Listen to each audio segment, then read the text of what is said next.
Welcome to the show. Today we'll not be doing the usual amateur gamecast just because I don't have a whole lot of time today before I have to head back to class again. So instead I'm going to be running through the changelog for the 6.80 update and giving my thoughts and insights as to the changes. So with that said, we will just get started. The gameplay update went live yesterday. And we'll just start right from the top in the general changes. So the first one, you now lose 1 gold per second if you haven't picked a hero after the selection time runs out, and all pick selection time is increased, and all pick pre-creep time is reduced.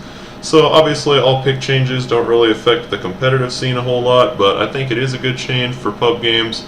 Sort of prevents people from waiting until everyone else is picked and waiting until after the game started to pick to try and counter-pick. Which, I mean, although counterpicking is part of the game in the competitive scene, I think in all-pick pub games, people kind of just want to go in and play what they want and not worry too much about getting like hard counterpicked and being put in an impossible situation. So I think that's a pretty good change. Next one, Roshan no longer stops upgrading his HP, damage, and armor at 45 minutes. So this means that the later the game goes, Roshan will continue getting stronger and stronger. I don't really think it's too big of an issue. It seems like anytime you're Roshanning in the super late game, you're still going to kill him really fast if you got some decent minus armor and stuff. So I don't really think it's a huge deal, and not a whole lot of games even go that long. Roshan's upgrade rate is increased by 20%, and his bounty has been rescaled to a narrower margin. So you can look at that from two ways. The upgrade rate increased means he's going to get stronger faster, which could encourage teams to go for earlier Roshan kills to try and get him before he gets really strong, or it can encourage teams to wait longer because he gets strong faster. The Roshan bounty rescale, I don't think that's really a huge deal. At the top end, you're losing 200 gold max, and at the bottom end, you're going to get at least 45 more. So the average values are still going to be pretty much in the same area, so I don't really think that's a very impactful change. Now into the heroes section. First change, we've got Alchemist. His night vision has been reduced. Interesting change that's going to make it possibly a little harder to land unstable concoctions at nighttime and whatnot. Unstable concoction maximum shaking duration has been reduced. So let's hover over that. So the max power is still reached after 5 seconds, but that means you have to throw it faster. You don't get 7 seconds to hold on to it, you only get 5.5, and it no longer continues to get stronger while it is in the air. So this is actually a pretty significant change. In Dota 1, I don't believe it gets stronger while it's in the air, and so this now matches that. And basically that means you can't just channel it for like a second and throw it from max range on a running away enemy and have it hit them for like a 4-second channel time. So that means you actually have to hold on to it and stay within range to throw it if you want to catch a chasing enemy that way. So that it's, in most situations, it's not going to be a big change, but like I said, the big one is for running away enemies. That's going to make it so you can't just channel for half a second and throw it at a fleeing enemy and hit them with like a 3-second stun. So I think that's a good change. I think Unstable Concoction was a little too strong in Dota 2, and now that it matches Dota 1, I think that's pretty good. Ancient Apparition. Ice Vortex spell damage amplification increased by 5 points at all levels. So it's nothing huge, but it is a little stronger, going to be a little more damage amp. That's a nice little buff to AA, and I think he could use some buffs. I think he's a good hero as is, but not strong enough generally to be played in the competitive scene. I think he could be made to work, and we have seen some teams do it, but I think buffs for him are good. The duration on Ice Vortex increased. That's not a huge thing in my opinion, but it's still useful. Maybe for that little vision, it's useful to have that vision a little longer that Ice Vortex gives. The Ice Vortex aura stickiness increased from 0.1 to the standard 0.5 aura value. So that's just a nice little buff, make it so it will last a little longer on them after they run outside of the AoE. Anti-Mage.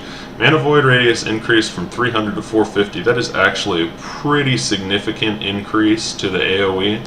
50% increase. That's going to make it a lot easier to hit multi-enemy mana voids, which could be very strong if you're against high mana enemies and you manage to burn them down. And added an AoE targeting cursor for mana void. That's also really nice. It doesn't actually buff the skill anyway, but it makes it so you can see when you're casting it whether or not somebody is within the AoE. So that'll be nice. Again, not actually making the skill stronger, but making it easier to tell when you're going to be able to land multi-person mana voids. So some little buffs to anti-mage. That mana void radius is actually pretty big. I think that's interesting. We might start seeing anti-mage come back a little bit in the pro scene. Axe, base HP regen increased from 2 to 3. That's nice. I think Axe is a great hero as is, and I think he's very underrated and could be played more in the pro scene, and I'm not really sure why he isn't. I think if you build a lineup around Axe, he can be very strong, especially with the Culling Blade buffs he received in the last big patch.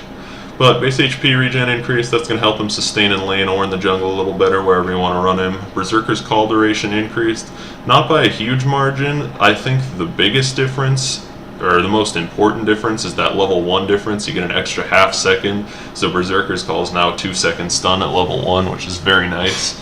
At the max level, it's only 0.2 longer, but still a little better. The Berserker's call cooldown has been rescaled, so at max level, same cooldown. It's a little longer cooldown to compensate for that extra duration at the early levels, but I don't think that's really too much of a nerf or anything because you don't really have the mana to spam Berserker's call that early anyways, but I do like that extra 0.5 seconds on level 1.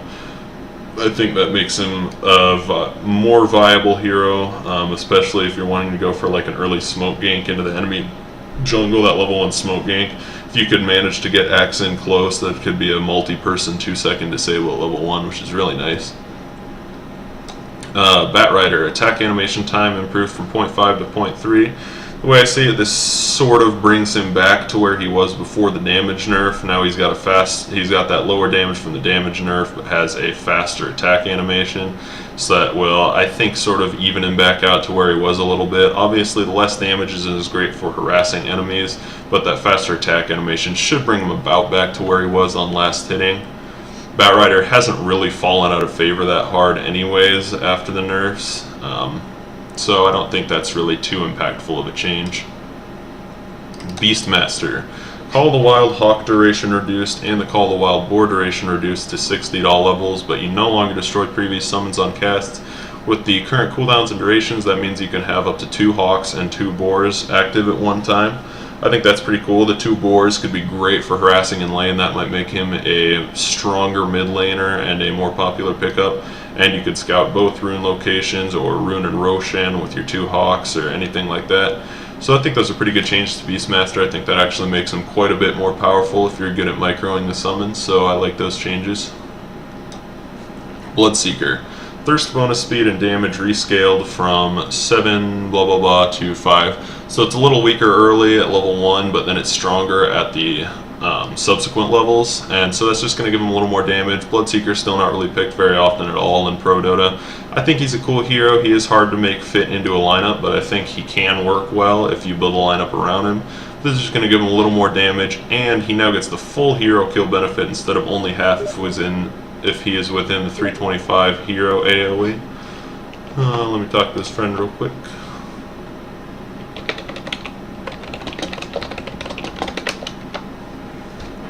So I think those are good buffs to Bloodseeker. It's going to allow him to dive with teammates a little better, which is going to, and be able to get back to that full health even if somebody else gets the kill.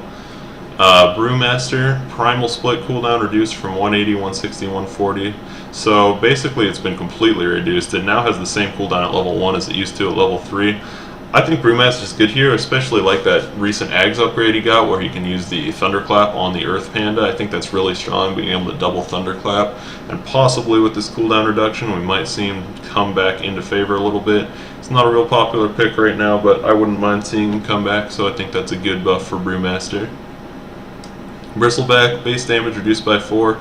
I don't mind seeing this. I think Bristleback did need a nerf. I don't really think this is in the right area, honestly. I think he's just too hard to kill with Bristleback. I think his tankiness is borderline overpowered, and I'm surprised he's not picked more in the pro scene.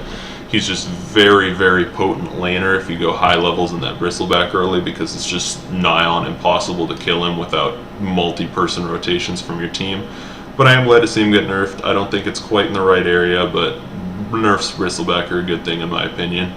Broodmother can no longer leave the map boundaries, so this also affects all other heroes of free pathing such as Spectre, Batrider, etc. So you're no longer going to see people just disappearing from the mini-map because they go outside the boundary with their lack of pathing, and that'll make it so you can't just fly into areas that other heroes purely can't get to because it's outside of the map. Honestly, all three of these are nerfs to Broodmother. I'm not really sure why she's being nerfed. She's still never picked in the pro scene, and very rarely even picked in the pub scene. She has one of the lowest win rates in the pub scene anyways, so I'm not really sure why they're nerfing her, but Spin Web no longer provides 200 vision, so no vision from your web, and free pathing is now removed when enemies have vision over you. So if they dust you or whatever, you can no longer run through the trees, so it almost undoes the whole free pathing thing, because if they get dust or whatever, then it just goes away. So like I said, I'm not really sure why they're nerfing Broodmother so significantly, because she's still never picked and has a very low win rate, but whatever. Centaur Warrunner, and I mean, since she's never picked, nerf doesn't really matter anyways. Centaur Warrunner, Stampede cooldown reduced significantly, same at the level 3, but significantly shorter at that level 1, 30 seconds shorter. I think that's a good buff. I think Centaur is another good hero that's somewhat underrated in the pro scene, and I like to see him get buffed up. Clockwork, hits required power cogs rescaled, so the first 3 levels it's now only 2 hits instead of 3. It's still just not super practical to break the cogs in a lot of situations, but that could impact his laning a little bit. That could allow some of those squishier heroes to be able to get away from him in time if they can break the cogs with just 2 hits. We'll see how that goes. I don't really think it's going to have a huge impact, but it's interesting. Lots of players, especially now, are even going for that like max cogs build first anyways because of the high mana burn on it. So I'm not sure how much that's really going to affect him, but we will see. Crystal Maiden, base intelligence reduced by 3. This is one change I have to say I really don't like in this patch. I think Crystal Maiden, even though her spells are very good, she's just so weak in the other categories already. I really think she was about at the right place and could actually have even used a buff to her move speed or something. So I don't really like seeing her base intelligence reduced, but we'll see how that goes. She's one of the top picks in the pro scene right now, so that may change this a little bit, but probably not since they're only picking her for her spells anyways. Darkseer, Ion Shell cooldown reduced from 10 to 9. Not really a huge change. It'll just let them spam the Ion Shells and push lanes a little quicker. There's not a whole lot to say about that one. Dazzle's weave duration increased from 20 to 24. I like this quite a bit. 4 more seconds of minus armor. That's, I think, quite a strong buff to Dazzle actually. 4 seconds doesn't seem like much, but that's quite a bit with Weave. Weave's already quite powerful, and I think that's going to make it even more potent, and I would like to see Dazzle picked up more as well. I think he's a fun hero to play and a fun hero to watch, so I like that buff to Dazzle. Death Prophet, Exorcism cooldown increased from 100 to 115, and her Silence AoE increased. So I don't really think it's too major of a change to Exorcism. It's going to slow down the rate at which she can rotate and push towers and team fight slightly, but nothing too big. They've buffed her Silence AoE by 75, which is actually fairly significant. It's already got a pretty big AoE once you max that Witchcraft. So I think overall it's a buff for Death Prophet. I don't think this cooldown on Exorcism means much, but I think the Silence AoE is a significant buff, so Death Prophet going to be a little stronger. Dragon Knight, Dragon Tail cooldown rescaled, 12, 11, 10, 9. So though, I personally don't think Dragon Tail is too big of an issue, but I know a lot of my friends complain about Dragon Tail quite a bit when we're playing. They thought the cooldown was just too spammable at level 1. So a 3-second longer cooldown is going to impact his chasing a little bit when he still has just those early levels in Dragon Tail. Typically only put 1 point in it. This Drow Ranger reworked Silence I really like. This is kind of cool. So the old Silence was just like Death Prophet's Silence, does it in an AoE.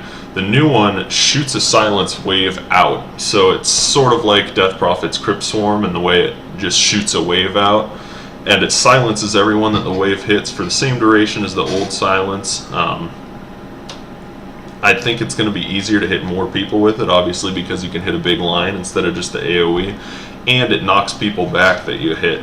So when they're standing right next to you, it knocks them back 350 range, which is, I believe, enough range to get them far enough away from you for your ultimate to kick back in and get that agility bonus. So that's kind of cool, and if they're out at the max 900 range, it doesn't knock them back at all, and it knocks them back over 0.2 seconds. And other than that, CD and mana cost are still the same, so basically they just, I believe, in my opinion, significantly buffed Silence, made it so you can hit more people easier, I think, and that knockback is really nice for getting her back into her agility mode. Earth Spirit, there's a whole list of stuff, but basically the change is they made it so now your Geomagnetic Grip does the Silence and your Boulder Smash does the stun instead of the other way around. or let's see, did I say that backwards? No. So yeah, so they basically just switched the stun and the silence between your geomagnetic grip and boulder smash. This is a bit of a nerf to him because you can no longer just drop a rock right behind somebody and instantly pull it to stun them. You're gonna have to skill shot that boulder smash a little more if you want to stun them, and it makes so now you will have already used your boulder smash for the stun, so unless you just skill shot or roll on them, you're not going to be able to do the typical punching them back into your team or your tower thing. So overall, I believe it's a bit of a nerf to Earth Spirit. It's going to make, I mean, you can theoretically still do the combo, but it is going to be harder to land and you don't get that instant stun. Rolling Boulder now also gets interrupted or disabled during the first 0.6 initial rolling charge instead of only while it's moving, so that means you can be stunned out of it while you're starting the roll instead of just while doing it. Geomagnetic Grip now kills trees. That's actually another nerf in my opinion. That's going to make it so if you try to pull an enemy across some trees to save them, it's going to blow up the trees so that enemies can chase right through after your ally. Targeting someone directly with Boulder Smash will now be blocked by Lincoln Sphere. I didn't even know that it wasn't blocked by Lincoln Sphere before, but again, another nerf to him. A lot of people were complaining about Earth Spirit being OP, so I'm not surprised to see all these nerfs. You can no longer cast Grip on Magic Immune allies. Your Boulder Smash can now not target Magic Immune units, and Rolling Boulder Travel Distance is now fixed a little bit. So I guess it was going a little too far if you hit a Stone Remnant right near the end of the roll. So overall, quite a few nerfs to Earth Spirit. A lot of people were complaining about him being a bit overpowered, and this may knock him out of favor a bit. Earthshaker. Base movement speed increased from 300 to 310, and strength gain increased from 2.5 to 2.9. I like these changes. I think Ice Frog is trying to push the carry shaker build a little bit, which I like. I love seeing carry shakers, and with this faster base move speed and strength gain, he's just going to be a little stronger. Still very much doubt you're going to see very many carry shakers in the pro scene, but this will just make him a little stronger in lane. It'll make him a little tankier with the extra strength, and that move speed will help him get fissures in easier. Enchantress, base armor reduced by 1. I thought Enchantress was pretty much fine how she is, and base armor by 1 isn't a huge deal on her since you don't usually get autoed a whole lot on her anyways due to Untouchable, and you usually have to nuke her down, so I don't think that's a very impactful change to Enchantress. Enigma, Black Hole AoE increased by 25. Not huge, but interesting, and the cast range increased by 25 as well. So just tiny buffs to Black Hole, make Black Hole a little easier to land on multiple people. I think it's good. I like Enigma, and he's not picked a whole ton just because that Black Hole is kind of hard to land effectively, and this will help that a little bit. Faceless Void changes, I really like these. Chronosphere cooldown reduced so that it is 20 seconds shorter at the final level. Going to make it a little more spammable at the final level, and the big one is you now have 1,000 move speed and phase while you're in Chronosphere. So that's gonna, I notice in some fights, like especially around that middle dire tower and the little trees to the right of that, if you try to chrono someone there, sometimes you can't even get to the person you were aiming for with your chrono because there's other heroes and creeps and stuff in those trees and you just can't get through them. But 1,000 move speed and phase is going to make it so you can get to anyone in your Chronosphere instantly. And the Time Walk mana cost was reduced from 120 to 90. So overall, significant buffs to Faithless Void. I think those are pretty cool. We might see Void come into favor a little bit here. He's not picked a whole lot just because he is so farm dependent, and this doesn't really change his farm dependency at all, but it does just make him a bit stronger. So I think those are cool changes, and I'll like to see if Void gets picked up anymore after this. Huskar Burning Spear duration increased from 7 to 8, so just a little one more second of the DPS on the Burning Spear, a little more bang for your buck on the health you spend to cast that skill. Inner Vitality bonus, heal below 40% is increased, so when you're below 40% health, that extra heal bonus has been buffed even more by 15% at all levels, so that'll make him heal a little faster when he's lower. And the cast range on Inner Vitality increased a bit for saving your allies with Inner Vitality. So overall buffs to Huskar, I still don't really think he's going to be played much. He's just too susceptible to disables and doesn't... honestly, I liked the old Huskar better, where you got damage instead of the spell resistance on his Berserker's Blood. Because even though the spell resistance is kind of strong early and it works well in pub games, you definitely need a BKB anyways on Huskar in pro games. So the magic meter doesn't really do anything for him because you need a BKB anyways, and I thought the damage was significantly better. But overall, this patch, little buffs to Huskar, so I think that's a good thing. Might see him picked a little bit. Invoker. Forge Spirit's armor reduced. So basically these changes, I think Ice Frog is trying to push people back more towards the Wex Invoker. Forge Spirits have been nerfed, Forge Spirits attack range nerfed, but EMP has been buffed to 150 more mana burn at the max level of Wex, and the delay has just gone to a constant 2.6. So it's a longer delay later, but a lower delay earlier. Alacrity mana cost reduced, another good Wex skill. And the Ghost Walk movement speed has been changed so that at max levels of Wex, you'll actually have increased move speed while in Ghost Walk. So I really think that's just trying to push people back towards the Wex Invoker.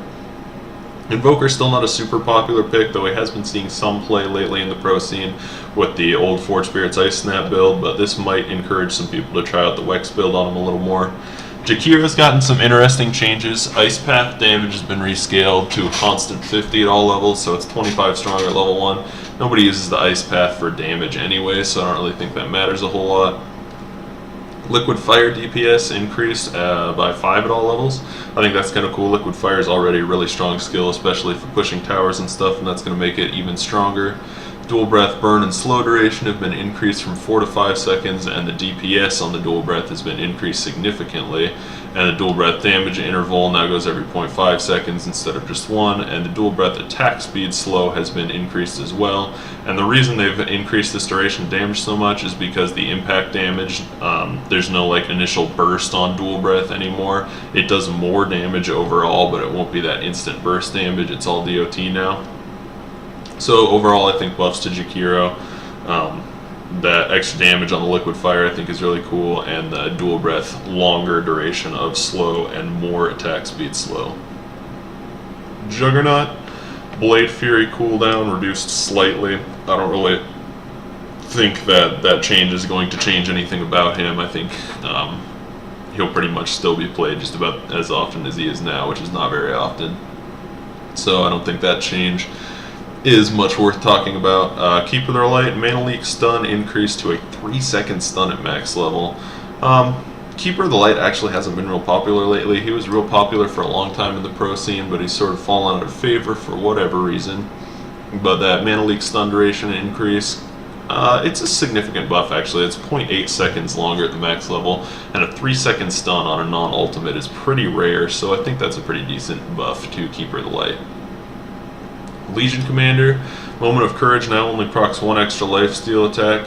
Moment of Courage buff grace period increased to 1 second, and Moment of Courage cooldown reduced. So overall, you're going to, I think, hit about the same amount of extra attacks and lifesteal, but they will come at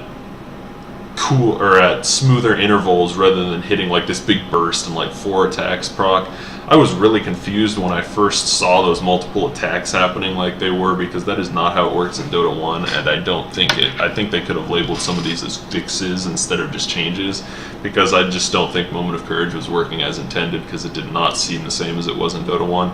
So overall, I think Legion Commander is about the same. Leshrac, Lightning Storm jumps decreased actually at the max level. At all levels, in fact, decreased by 1 except for the first. Lightning Storm damage also decreased slightly, but the cooldown reduced and the mana cost reduced. So making Lightning Storm a little weaker, but a little more spammable, so that could make him a little stronger in lane. Leshrac already a pretty strong laner. Slight buffs to him overall, I think. Lina, Dragon Slave, initial / final AoE increased. So basically it just, out at the end, it will hit a slightly larger AoE than it did previously. I don't think that's a really big deal. I do like the Fiery Soul duration increase by 2 seconds. That's going to let you maintain more stacks of Fiery Soul, and Fiery Soul movement speed increase has gotten a 1% boost at all levels. So Ice Frog, I think, trying to encourage a little more DPS style Lina. Lion, this one I think is one of the most ridiculous buffs in the patch. Aghanim Scepter now causes Finger of Death to hit units within 200 AoE of the primary target. I think that's very strong, especially with this guy down here, Magnus. If you manage to land a big RP and your lion has a scepter, you are going to do an insane amount of damage to their entire team once lion shoots that AoE scepter into the RP group. So I think that is I don't know. I really think it's a huge buff because I like to see lion played in a role that gets a little more farm, rather than being played in that hard support role. I like to see lion as a 3-slot or maybe even a 2-slot on the team. I like mid lion, and that eggs is just crazy if you manage to get it. Lone Druid, Spirit Bear's Entangle is no longer an orb effect. That's going to make it so you can get like a Desolator or whatever on the bear, and it won't mess with your roots and it will still work.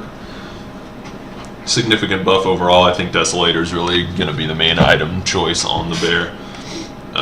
Lycan, Wolves' Fade Time decreased from 3 to 1.7, so they'll go invisible faster, and they now gain the invisibility at level 3 instead of level 4. And the level 4 Lycan Wolves now get 15 HP regen a second. I like buffs to Lycan. I think he's been way over nerfed and is borderline useless for the last couple patches. I'm not sure if these buffs are really in the right place or quite enough. Even with this HP regen, the Wolves just have such a low HP pool that they still will just like instantly die to nukes, so I don't think the regen's really going to save them. But I do like seeing Lycan getting buffed. We'll see where this goes in the future with him. Magnus, base intelligence has been increased by 2, so that's just going to let him spam a little more in lane, going to give him a slightly bigger mana pool early. I just keep thinking about that Magnus Lion RP, Aghanim's Finger of Death. I think that's going to be crazy if someone manages to pull it off. There's a video on YouTube of someone doing it. That's pretty funny. Medusa, mana shield damage absorption increase, so just making Medusa a little tankier at all levels by 0.25. I still don't know how much Medusa will be picked. She just needs so much farm to do anything, but that ultimate is really strong, especially with the pure damage the Mystic Snake does when you freeze someone with it now. So a little buff to Medusa. Meepo, Divided We Stand level requirement reduced, so it's now only level 3 to get your second Meepo, and Divided We Stand now passively reduces your revive timer. I like the reduction on the revive timer. I think that's cool. I don't think the level requirement is really a big deal. Honestly, I think I would still probably wait until level 4 to put the first point in it. I really liked it when it was changed to 4 because that made it so you could, at level 4, you would have 2 points in poof, so you could do a double level 2 poof, which was quite strong in lane, especially if you had somebody to hold them still so you could land it on a hero. So I think I'll still probably wait until level 4 most times to put that first point in Divided We Stand, but overall, kind of cool change. I like I said, I mostly like that passive revive timer reduction. I think that's pretty cool. Morphling, you can now cast an attack while in waveform. I think the Morphling changes are kind of funny. Ice Frog nerfed him down really hard after TI either 1 or 2, can't even remember, it's been so long. And then over the last several versions, he's just buffed him up a little bit, and he's now basically back to where he was. I really like the casting attacking while in waveform. I thought Morphling was a bit over nerfed, and casting attacking in waveform was pretty important for him in my opinion, so I think that's a good buff to Morphling. Furion, Wrath of Nature mana cost increased slightly. I don't think that's really a big deal. It's only been increased by 25 at each level.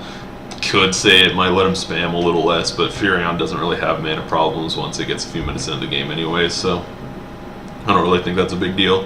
Necrophos, Death Pulse now hits units in Fog of War. I think that's cool. It's going to make it so you won't be able to dodge them around trees and stuff to avoid Death Pulses. I think Necrolight's a cool hero as well. I like to play him. He's one of my favorite heroes to play. Night Stalker, Crippling Fear's Night Mist chance increased by 10%, so that's just going to make Night Stalker a little stronger at nighttime. Not much else to say there. Nyx Assassin, cast range on Impale now matches the travel range. So, like it says, this has no impact on the length or the area of the Impale covers. It was just that previously, the cast range was actually shorter than the max distance it would travel. So it would still travel the same distance and hit the same amount of enemies, but you couldn't click on the ground from as far away, so now the cast range actually matches how far it will travel. So not really a buff or a nerf or anything, just makes it a little easier to tell where you're casting from. Ogre Magi, I kind of like this change. Unrefined Fire Blast mana cost changed from 400 to 60% of your current mana, and in the little tooltip here, it says you can always cast this spell. So even if you have 0 mana, 60% of 0 is 0, so you can still cast it. And this is really nice because Unrefined Fire Blast has a super short cooldown, but that previous 400 mana cost was really damaging on it. So if you cast like your Bloodlust and your Ignite and your main Fire Blast, that's already probably going to take your mana pool down to the level where your Unrefined Fire Blast is going to be less than 400. And you can just keep spamming that with that tiny cooldown. So I think that's a cool change to Ogre Magi. I think it's a buff overall, and I like it quite a bit. Ogre is another one of my favorite heroes. I love hearing that slot machine when you land a 4x multicast. Omni Knight Degen Aura increased from stickiness increased from 1 to 2 seconds. So this means that after they leave the AoE of the Degen Aura, they will still be slowed for 2 seconds. So actually a pretty significant buff to Omni Knight, I think. That Degen Aura is pretty strong, but it's just kind of hard to keep on people. But with a 2-second stickiness, I think that's a pretty good change to Omni Knight. Outworld Devourer, Astral Imprisonment, cast range reduced by 50. It's not a big deal. It's just going to make, I think the only area where it's really going to make much of a difference is when you're trying to catch a fleeing hero and you just can't quite get close enough to do it. So overall, I don't think that's too impactful of a change. Phantom Assassin, invisible heroes now trigger blur and the blur delay reduced. So blur will come on faster when a hero comes close to you, and invisible heroes will now trigger it. I believe they used to, and then it was changed so they didn't, and now it's changed back to how it does. I think that's kind of interesting. It's going to make it so you can actually scout out invisible heroes with Phantom Assassin if you pay attention to when your blur comes on. Overall, I don't think it's too big of a buff, but it is interesting. Phoenix. I'll say right now, Phoenix and Terrorblade are actually, they're probably in my top 5 favorite heroes in the game, so I'm really glad that they were added. I love playing them in Dota 1, and I'm excited to try them out in Dota 2. Phoenix has gotten a little bit of changes. Fire Spirit's attack speed slow reduced, so it's no longer 150 at all levels, it works up to 140. Fire Spirits can now be cast during Icarus Dive, so the first one was a nerf, second one is a buff. Fire Spirit's DPS reduced slightly, only by 5 at all levels, and Icarus Dive is now interrupted if you are stunned during it. So it looks like overall we got 3 nerfs to 1 buff. I don't really like to see that because I already feel like Phoenix was over-nerfed since he was first introduced into Dota 1, but we'll see how that changes. I don't really think it changes him a whole lot, but I don't really like to see nerfs to Phoenix, just because he's one of my favorite heroes. Queen of Pain, Sonic Wave, Scepter cooldown reduced to 40 at all levels, so if you get like that fast Scepter around level 11 before you're level 16, you'll have a little bit shorter cooldown on it. I don't think that's really a huge change. I don't like Scepter on Queen of Pain in general anyways. I'd much rather see like an Orchid and a BKB and then go into some other DPS items. Ricky, base HP regen increased from 0.75 to 1.5, so that's just going to make him a little more sustained in lane, help counteract the harass he receives early before he hits that level 6. Not too major of a change, but I like Buster Ricky. Sand King, Sandstorm radius rescaled, so it's now 525 at all levels. I don't really think that's too big of a difference. Nobody really uses the Sandstorm for the damage anyways. Shadow Demon, Shadow Poison max effective stacks increased from 4 to 5, so that actually means that it can double again from the damage from 4 to 5 stacks. So that's a significant buff if you manage to get all 5 stacks on someone, but if you're a Shadow Fiend's enemy or a Shadow Demon's enemy, you really should not be letting yourself get that much stacks on anyways. So that might impact the pub scene a little bit, but I don't think that's going to matter at all in the pro scene. Shadow Shaman, Shackle's duration increased by 0.25 at all levels, so it's now a 5-second disable at last level. And Mass Serpent Wards can no longer trap Roshan. That's really funny. I can't even remember who was playing, but in a program recently someone did that. Got a double damage rune on Shadow Shaman at like level 7 and just went and soloed Roshan because you could trap him with the wards and he wouldn't attack them. But you can no longer do that, so just a little Roshan nerf to Shadow Shaman. Silencer, Global Silence, cooldown reduced by 10 seconds. I don't really think that's a big deal. It's still a pretty long cooldown, but make it slightly more spammable. Skywrath Mage, Mystic Flare damage increased by 100 at the 2nd level and 200 at the 3rd level.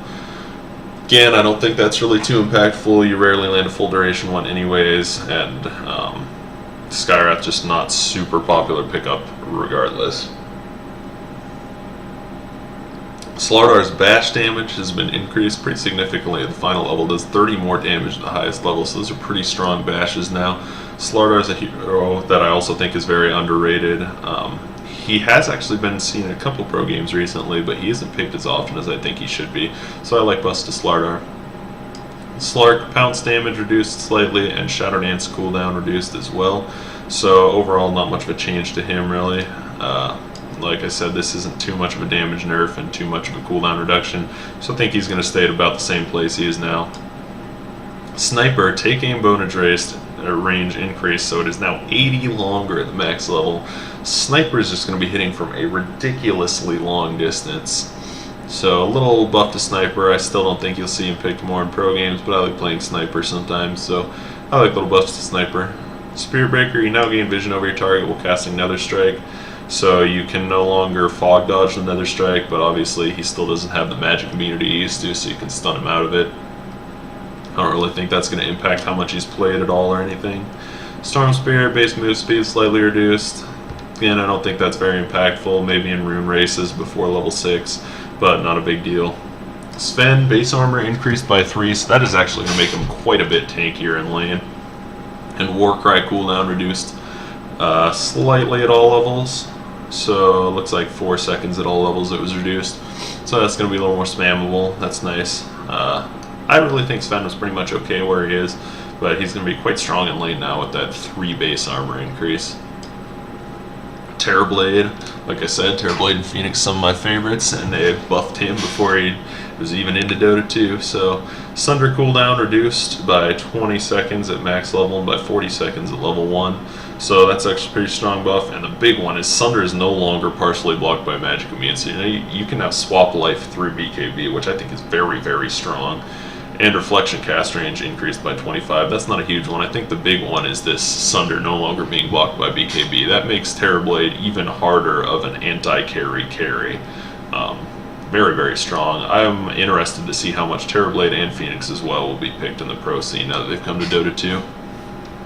Tidehunter, Kraken Shell debuff threshold reduced from 600 to a scaling down to 450, so that's going to make it proc a little more often, and the damage block is increased slightly, so that'll make him a little stronger in lane. Nothing super significant, I don't think, but it is nice. Little buffs to Tidehunter. Timbersaw, base strength reduced by 3, so that is going to make his last hitting and his survivability a little weaker in lane.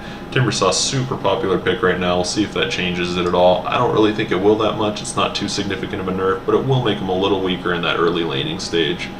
Tinker, I like this Ags on Tinker. This is really cool. Added Aghanim Scepter doubles the laser cast range and the heat-seeking missile count. So that means that you're going to be able to cast laser from really far away, which obviously it's nice that you can apply that damage from further away, but I think the big thing is that you can apply that 100% miss chance from further away on, say, an enemy carry that's blinked back to your supports or something. And heat-seeking missile count doubled. This is going to make him an even stronger turtler, because this means you can now hit 4 out of their 5 heroes with 1 cast of heat-seeking missile when you're just sitting in your base refresh spamming it. Treant Protector, Overgrowth AoE increased slightly, and Nature's Guise cast range increased significantly. So I don't really think that's too much of a change for Treant Protector. Nature's Guise isn't really why people pick him anyways, and that Overgrowth AoE isn't too significant, but it will make him a little stronger. So little buffs to Treant Protector. Troll Warlord, I like these changes to Troll Warlord. I like Troll 2. Fervor max stacks rescaled, so it's only 4 stacks instead of 5 at the max level, but the Fervor attack speed per stack has been scaled, so it's 34 at the max instead of 20, so it's overall stronger. Even though it's only 4 stacks instead of 5, you'll get more attack speed, and you'll get to that max attack speed faster since it caps out at 4 stacks. Tuskar, secondary units hit by the snowball now take the same impact as the primary unit. Not really too impactful of a change. Secondary units just took a little less damage before. Now they've removed the 50% threshold mechanic from Walrus Punch, and the base crit has been increased to 3.5 times. So basically this makes it stronger than it previously was if they're above 50%, and weaker than it previously was if they're below 50%. So overall I don't think that really changed Tuskar much at all. So nothing significant there. Undying, Soul Rip cooldown reduced significantly. At the early levels, not so much, but only a 6-second as opposed to a 10-second cooldown at level 4. That's going to really allow him to stack up those strength stacks quick and wear down the enemy HP pools quickly, so significant buff to Undying, I think. Vengeful Spirit, Wave of Terror, armor reduction increased by 1 at all levels. Nothing huge there, but is nice. Nice little buff for Venge. Venomancer, base damage reduced by 5 and base HP regen reduced, so that's just going to make him a little weaker in lane, a little weaker at harassing. Venomancer has been pretty popular ever since they gave the Poison Sting on the wards, so this doesn't actually change that at all because the ward's damage hasn't changed, but that'll make himself a little weaker at harassing in lane. Visage, slight base movement speed reduced. Grave Chill, mana cost rescaled to a constant 100. And so a few nerfs there, a little buff on his familiars. Before they were immune to most stuns, but not all, and 96 magic immune. Now they're just straight up magic immune, so no stuns in the game will affect them in any, or spells in the game will affect them in any way. So overall, I think slight nerf to Visage, though. That base move speed reduction and the Grave Chill mana cost increase. I would have liked to see a nerf to Soul Assumption instead of Grave Chill, just because I think Soul Assumption is very, very strong. Warlock, Upheaval max duration increased from 12 to 16. You're rarely going to sit there and channel even your 12-second Upheaval anyway, so I don't really think that's impactful change at all. Windrunner, Focus Fire mana cost decreased significantly. It's now less mana at all levels than it was even at level 1 before, and Focus Fire no longer has a cast animation. So just a little buff to her Focus Fire overall. The mana cost is the significant thing here, especially if you get a Scepter. Before, if Scepter wasn't really a very popular item on her just because it cost 400 mana at max level, so with that low cooldown you couldn't even afford to spam it anyways. But now I think you will be able to, which I think could make her into a really nasty split pusher, because she's going to be able to, if she gets an Ags and like a Desolator, because she's going to be able to focus down those towers really fast and then go right on to the next one and Focus Fire again. Witch Doctor, Maledict AoE increased by 15. Nothing huge there, but a little buff. Voodoo Restoration, initial mana cost increased significantly to max level, and it's half the mana cost to turn on max level now, so that's going to make him a little better pusher. Paralyzing Cast can now bounce units in Fog of War. That's a significant one, actually, depending on how you look at it. If you're in the lane and they're dodging out of the lane and you're chasing someone, it's going to be nice if the cast can bounce them if they go into fog, but at the same time, that's going to make it so if you're fighting in and around the jungle, your casks might bounce off into neutral creeps, which could be problematic. But overall, buffs to Witch Doctor, in my opinion. Wraith King, Reincarnation slow increased. It seems like for the past 4 versions, every version, Ice Frog has made the slow stronger and the duration increased on this Reincarnation. But I don't really think that's the area Wraith King needs to be changed to be more viable. Zeus, Arc Lightning, cast range increased to 850. It's a really long cast range now, and it's going to make him a little more able to harass in lane and whatnot, so a little buff to Zeus. Now into the items. Animal Courier. Ground Courier bounty per player reduced 175 to 150. Flying Courier bounty is still 175, so that's not really a big deal. There's not a whole lot of courier kills aren't like a huge part of the game anyway, so I don't think that's a big change. Arcane Boots mana cost increased by 10, so that's just going to make it so if you have Arcane Boots, the user of Arcane Boots nets a little less mana. Battle Fury, Cleave AoE increased slightly. I think that's cool. It's just going to make it a little stronger in team fights and whatnot. You might be catching a few heroes with the Cleave that you weren't before. Blink Dagger no longer has a mana cost. Yeah, it used to have that mana cost of 75. So I don't think that's really too impactful, but I guess now you can use your skills until you're at 0 mana and still have your Blink Dagger to blink out or whatever. I like this. The bottle can now be used on your allies by holding down the control key. For a second when I read that, I thought it was going to be quite overpowered, but then I hovered over the question mark and saw that it can only be used to regenerate allies, not transfer runes. So that means I think that's going to be really good for support heroes that previously wouldn't have gotten a bottle, just because even though it's really good for them, it didn't fill their role of support much, but I think that's nice that you can regenerate teammates. I think it would have been quite overpowered if you could use a rune on a teammate, and that way you can just have your supports roam for the rune while you stayed in lane getting last hits and XP. But overall, I think that's a nice little change. Diffusal Blade, agility bonus increased slightly, so just a little buff to Diffusal Blade. That's good buff to heroes like Phantom Lancer and Terror Blade if you decide to go for the Diffusal Blade route instead of the Scatty route on him. I prefer the Scatty build on Terror Blade, but little buff to the Diffusal Blade. Jumps of Endurance, number of charges increased from 4 to 5, and the recipe cost slightly increased, so overall not much change there. Yule's Scepter, slightly reduced cooldown. Again, I don't think that's enough of a change to really make any difference. Force Staff travel speed is reduced. Now it takes 0.4 seconds instead of 0.3 to move the full distance. That's just, it's a slight nerf, but really not that impactful again, since it's only a 0.1 second change. Iron Branch has been reduced to an even 50 instead of the 53. That's kind of nice because on some of my starting builds for characters, it seems like I end up with like 50 gold, and I'm like, oh, I really want to buy another GG branch, but it costs 53. So you might be able to get an extra branch in your starting inventory now. Mask of Madness, slight lifesteal increase, that's nice. I like Mask of Madness, I think it's a cool item. Mjolnir changed the area type that is used in static charge hits units. So it used to be a cone that shot in the direction of the unit that procced it. Now it just shoots all the way around you, so it's a significant buff to that static charge, but like static charge isn't a huge thing anyways. But that is kind of a cool buff. Now it'll just hit everyone in a 900 AoE of you when it procs. Necronomicon got significant nerfs here. Necronomicon unit's bounty rescaled, so it is 50 more gold for a Necro 3. Their base armor has been reduced a lot. It used to be 6, 8, 10, now it's 4 at all levels, and the cooldown has been increased. So that's going to nerf the rat dodoing a little bit. Observer wards can be targeted on allies to transfer 1 charge. So like if you have, say you're like a support and you got wards in your inventory and you're in lane with your carry and your carry wants to go get the rune anyway, you could hand them a ward to go and drop a ward while they're there getting the rune. Nothing huge, but just interesting little mechanic. Radius attack damage bonus increased slightly, only by 5, that's not a big deal, and we all know you don't get radiance for the attack damage really anyways, but still a little buff to radiance. Refresher Orb recipe cost reduced by 75, not a huge change there, it's only 2 last hits, so that doesn't really matter much. Ring of Aquila, agility bonus increase from 6 to 9. I think that's actually pretty significant. Ring of Aquila is already a pretty strong item, and with 3 more agility, I think that makes it quite powerful actually.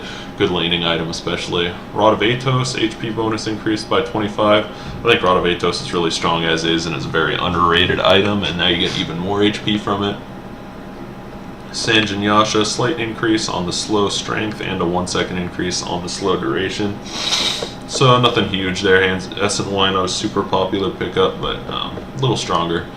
Sentry Ward, same as the Observer Ward, you can now give 1 to an ally. Shadow Amulet. Fade Delay, I like these Shadow Amulet charges. I was playing around with this in a game yesterday when the patch came out. The Fade Delay improved from 1.8 to 1.5, so you fade a little quicker, and you can cast it on allies. It goes in 10-second cooldown when you do that, but you can cast it on an ally from 600 range, so you can use that to set up some ganks or something. Shiva's Guard, Arctic Blast range increased from 719 to 900. So just bigger AoE, and it shoots out quicker, so it's going to be easier to hit more people with your Shiva's Guard active. Smoke of Deceit, the duration decreased from 40 to 35, so 5 seconds less on your smoke ganks.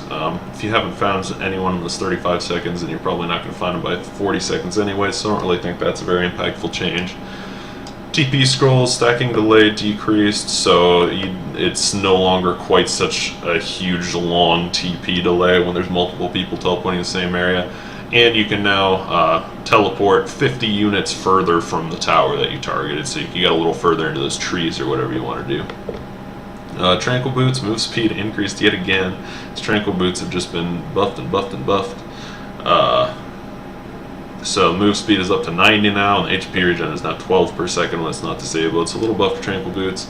And Veil of Discord, strength, agility, and damage bonus increased from 3 to 6, so that'll just make it a little stronger as when it's just statically sitting in your inventory. Obviously it doesn't affect the active at all, but it'll make it a little stronger item to just have in your inventory. So overall, buff to Veil of Discord, and that is the end of the patch notes. I hope I've said some things that might be helpful to some people who weren't sure about some of these changes. I hope you guys enjoyed the video. If you want to see more, head over to my YouTube channel on youtube.com/I'mTheWinningest, and I will see you guys next time. Have a